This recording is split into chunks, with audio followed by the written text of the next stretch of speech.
पोशिंदा आहे आपला कृतज्ञतेने ठेवू चाल देऊ योजना अशा तया की राही त्याचे हिरवे राग।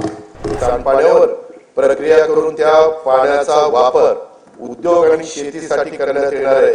त्यासाठी 8,200 कोटी रुपये किमतीचे प्रकल्प ज्या तालुक्यामध्ये बाजार समिती अस्तित्वात नाही तेथे किमान एक स्वतंत्र बाजार समिती स्थापन करण्याचे ठरवण्यात आले। अध्यक्ष महोदय, काळी माती ज्याची शान तिच्यात राबे विसरुनी भान पोशिंदा आहे आपला कृतज्ञतेने ठेवू चाल देऊ योजना अशा तया की राही त्याचे हिरवे राग।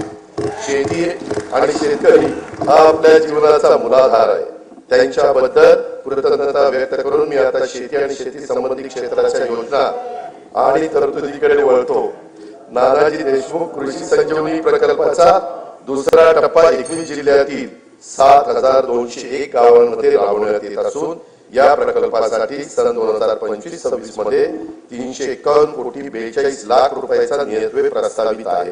कृषी क्षेत्रामध्ये कृत्रिम बुद्धिमत्ता अत्याधुनिक तंत्रज्ञानाचा वापराचं धोरण आखण्यात येत आहे। शेतकऱ्यांना पीक नियोजनाचा सल्ला देणं, उत्पादन खर्च शेतकऱ्यांचा कमी करणं, उत्पादकता शेतकऱ्यांची वाढवणं, दर्जेदार शेतमालाचे उत्पादन तसेच शेतमालाला हक्काची आणि शाश्वत बाजारपेठ मिळवून देणं यासाठी शासकीय, निमशासकीय व खासगी क्षेत्रात उपयुक्त असलेल्या प्रणाली शेतकऱ्यांच्या पर्यंत पोहोचवण्यासाठी कृत्रिम बुद्धिमत्ता तंत्रज्ञानाचा वापर करण्यात येणार आहे। पहिल्या टप्प्यात 50,000 शेतकऱ्यांच्या 1 लाख एकर क्षेत्राला त्याचा फायदा होईल। येत्या 2 वर्षात त्यासाठी 500 कोटी रुपयाचा निधी उपलब्ध करून देण्यात येणार आहे। राज्यातील अपूर्ण सिंचन प्रकल्पाची कामे पूर्ण करणे आणि महाराष्ट्र सिंचन सुधारणा कार्यक्रमाअंतर्गत कालवे वितरण प्रणालीतील सुधारणेची सुमारे 5,000 कोटी रुपये किमतीची कामे नाबार्ड अर्थसहाय्याच्या पहिल्या टप्प्यात मंजूर करण्यात आली आहे। जलयुक्त शिवार अभियान 2.0 अंतर्गत 5,818 गावांच्या मध्ये 4,227 कोटी रुपये किमतीची 1,48,888 कामे हाती घेण्यात आलेली आहेत। अभियानातील सर्व कामे मार्च 2026 पर्यंत पूर्ण करण्यात येणार आहेत। गाळमुक्त धरण, गाळमुक्त शिवार ही योजना राज्यात कायमस्वरूपी राबवण्यात येणार आहे।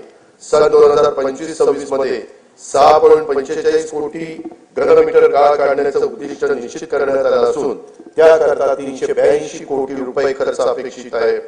वैनगंगा, नळगंगा नदी जोड प्रकल्पास तत्वतः मान्यता देण्यात आली आहे।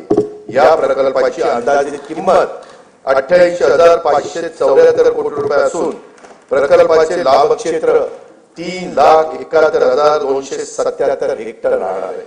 या प्रकल्पाचा लाभ नागपूर, वर्धा, अमरावती, यवतमाळ, अकोला आणि बुलढाणा या 6 जिल्ह्यांना होणार आहे।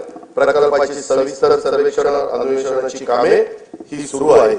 नार पार गिरणा नदी जोड प्रकल्पाद्वारे नाशिक व जळगाव जिल्ह्यातील 49,516 हेक्टर क्षेत्राला सिंचनाचा लाभ होणार आहे। या प्रकल्पाची अंदाजित किंमत 7,500 कोटी रुपये आहे। दमणगंगा एकदरे गोदावरी या नदीजोड प्रकल्पामुळे 3.55 टीएमसी पाणी उपलब्ध होणार असून त्यामुळे जायकवाडी धरणाच्या लाभ क्षेत्रातील 9,766 हेक्टर क्षेत्र पुनर्स्थापित होईल। नाशिक जिल्ह्यातील 2,987 हेक्टर क्षेत्राला देखील यामुळे सिंचनाचा लाभ होणार आहे। या प्रकल्पाची अंदाजित किंमत 2,300 कोटी रुपये आहे। शासनाचा महत्वाकांक्षी तापी महापुनर्भरण हा 19,300 कोटी रुपये किमतीचा सिंचन प्रकल्प हाती घेण्याचे ठरवले आहे। या प्रकल्पामुळे उत्तर महाराष्ट्र आणि पश्चिम विदर्भातील विशेषतः खारपान पट्ट्यातील शेतकऱ्यांच्या जीवनात आमूलाग्र बदल होऊन त्यांच्या उत्पन्नात वाढ होणार आहे। कोकणातील उल्हास आणि वैतरणा नद्यांच्या खोऱ्यातून 54.70 टीएमसी पाणी गोदावरी खोऱ्यामध्ये वळवण्याचा प्रकल्प हाती घेण्यात येणार आहे। यातून मराठवाड्याला 2,40,000 हेक्टर क्षेत्राच्या सिंचनासाठी पाणी उपलब्ध होईल। या प्रकल्पाचे पण सर्वेक्षणाचा अन्वेषणाचं सुरू आहे. सांगली जिल्ह्यातील म्हैसाळ उपसा सिंचन योजनेसाठी 200 मेगावॉट क्षमतेच्या 1594 कोटी रुपये किमतीच्या सौर ऊर्जा प्रकल्पाला मान्यता देण्यात आलेली आहे. गोसीखुर्द राष्ट्रीय प्रकल्पातून डिसेंबर 2024 अखेर 12,332 हेक्टर सिंचन क्षमता निर्माण झाली असून हा प्रकल्प जून 2026 पर्यंत पूर्ण करण्याचं नियोजन आहे.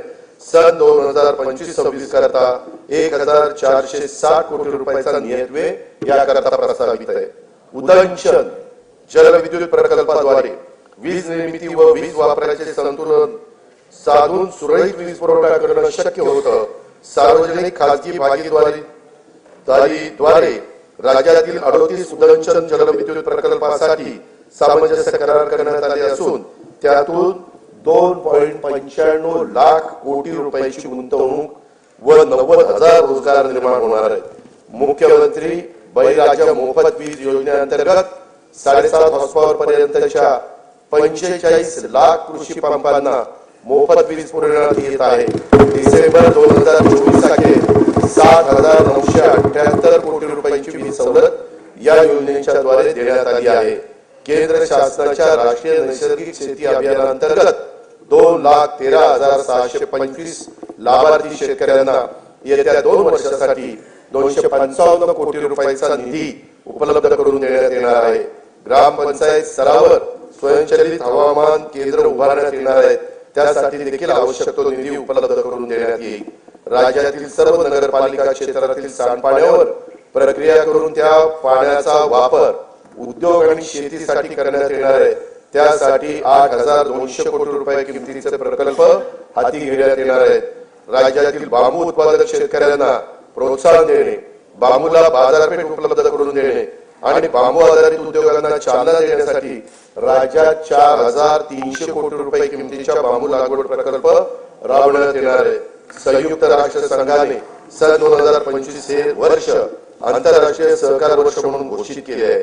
त्या अनुषंगाने राज्यात विविध कार्यक्रम महोत्सव आयोजित करण्यात येणार असून त्यासाठी पुरेसा निधी देखील उपलब्ध करून देण्यात येईल. लहान सीमांत शेतकरी व कृषी नवउद्योजकांना केंद्रस्थानी ठेवून शेतमालाच्या मूल्य साखळ्यांच्या विकासासाठी 2,100 कोटी म्हणजेच 2100 कोटी रुपये किमतीचा माननीय बाळासाहेब ठाकरे कृषी व्यवसाय व ग्रामीण परिवर्तन स्मार्ट प्रकल्प राबवण्यात येत आहे. नवीन तंत्रज्ञानाचा वापर करून राज्य शाश्वत उच्च मूल्य असलेल्या कृषी व्यवसायाचे केंद्र व्हावे यासाठी Maharashtra agri business network magnet 2.0 हा सुमारे 2100 कोटी रुपयाचा बाह्य सहाय्यित प्रकल्प राबवण्यात येणार आहे. देशी गाईचे संगोपन, संवर्धन आणि संशोधनासाठी देवलापार जिल्हा नागपूर येथे गौ विज्ञान अनुसंधान केंद्रास सहाय्य केले जाईल.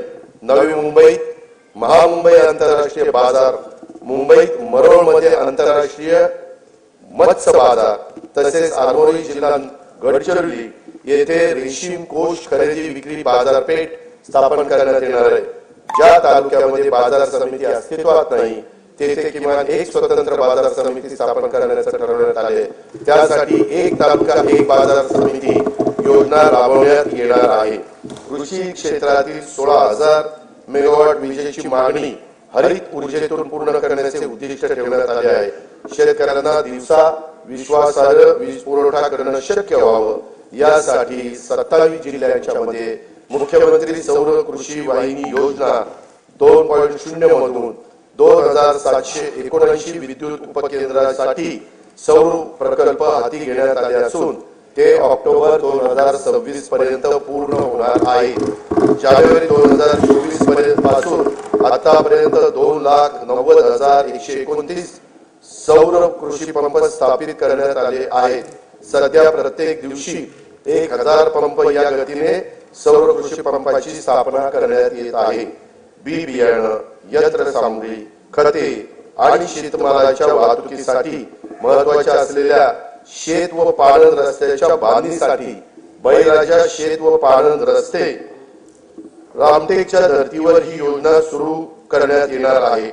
सन 2025-26 या वर्षासाठी कार्यक्रम खर्चाकरता कृषी विभागाला 9,710 कोटी रुपये, पशुसंवर्धन, दुग्ध विकास व मत्स्य व्यवसाय विकास विभागाला 635 कोटी रुपये, फलोत्पादन विभागाला 708 कोटी रुपये, मृद व जलसंधारण विभागाला 4,247 कोटी रुपये, जलसंपदा व खारभूमी विभागाला 16,456 कोटी रुपये, मदत व पुनर्वसन विभागाला 638 कोटी रुपये, रोजगार हमी योजना विभागाला 2,205 कोटी रुपये, सहकार व पणन विभागाला 1,178 कोटी रुपये, अन्न नागरी पुरवठा विभागाला 526 कोटी रुपयाचा नियतव्यय प्रस्तावित आहे.